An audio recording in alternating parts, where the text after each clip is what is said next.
Assalamualaikum warahmatullahi wabarakatuh. Perkenalkan, nama saya Muhammad Fatoni Ghazali dengan NIM 212101070046 dari kelompok 11 akan mempresentasikan tentang posisi agama dalam pengertian sila-sila Pancasila. Negara Indonesia berdasarkan ketuhanan yang Maha Esa dan negara memberikan jaminan kebebasan kepada setiap penduduk untuk memeluk agamanya. Sila pertama itu tidak menyebabkan negara menganut paham ketuhanan menurut paham tertentu, bahkan menolak corak teokratis manapun. Akan tetapi, pada pihak lain, sila ini tidak mengizinkan sikap masa bodoh terhadap agama dan kehidupan keagamaan warganya.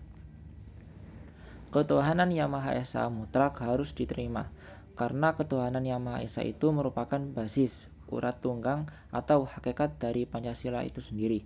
Dengan demikian, tertutup sama sekali kemungkinan bagi kaum komunis yang tidak bertuhan untuk dapat menerima Pancasila yang berketuhanan yang Maha Esa. Agama harus secara fungsional terletak dalam mekanisme dan dinamika bangsa dan negara, serta masyarakat itu sendiri dalam praktek hidupnya. Masyarakat yang demikian disebut masyarakat takwa. Masyarakat takwa adalah masyarakat yang terdiri dari anggota-anggota yang senantiasa memperhambakan dirinya dan menyembah kepada Tuhan Allah dalam kepatuhan dan ketundukan kepada ajaran Allah di dalam usahanya mengelola hidup dan kehidupan secara dinamis dalam wadah negara Republik Indonesia.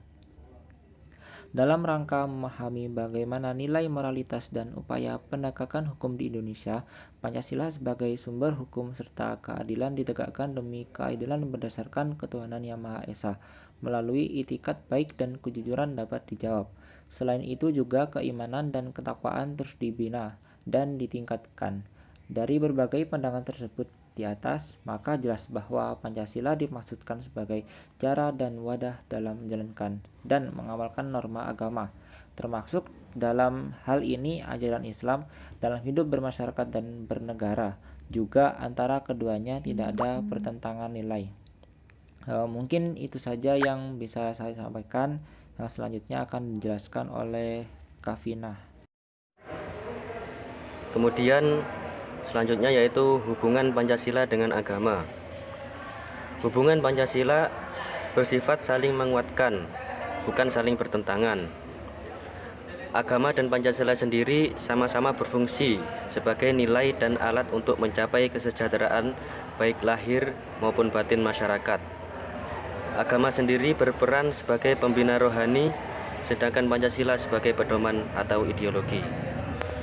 Di sini saya Muhammad Taufik Ramadhani dengan NIM 214101070007. Posisi agama dalam nilai-nilai Pancasila menurut Fahrul.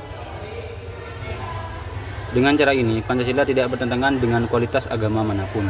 Dengan cara ini, harus ada upaya yang konsisten untuk memperjelas dan memberikan pengaturan bahwa kualitas Pancasila tidak bertentangan dengan kualitas agama manapun. Sebenarnya, Pancasila dapat dianggap sebagai jalan tengah yang dapat mewajibkan sifat-sifat tegas untuk diubah ke dalam tata negara dan dapat dikatakan bahwa pengaruh agama sangat kokoh dalam berbagai substansi undang-undang, pedoman, dan pedoman anak perusahaan di Indonesia. Kemudian, pada saat itu, Fahrul mengatakan bahwa sebagai karya untuk mensinergikan sifat-sifat Pancasila dengan pelajaran yang ketat, Kementerian Agama Indonesia atau Kemenang telah merumuskan sebuah pemikiran yang disebut kontrol ketat. Melalui kendali ketat, ibadah agama mendukung berkembangnya pandangan, cara pandang, dan praktik-praktik tegas yang moderat, tidak keterlaluan atau tidak masuk akal, mengingat agama manapun tidak melarang pemeluknya menjadi tidak perlu. Sekian presentasi dari kelompok kami, kurang lebihnya kami mohon maaf. Wabillahi taufiq wal hidayah. Wassalamualaikum warahmatullahi wabarakatuh.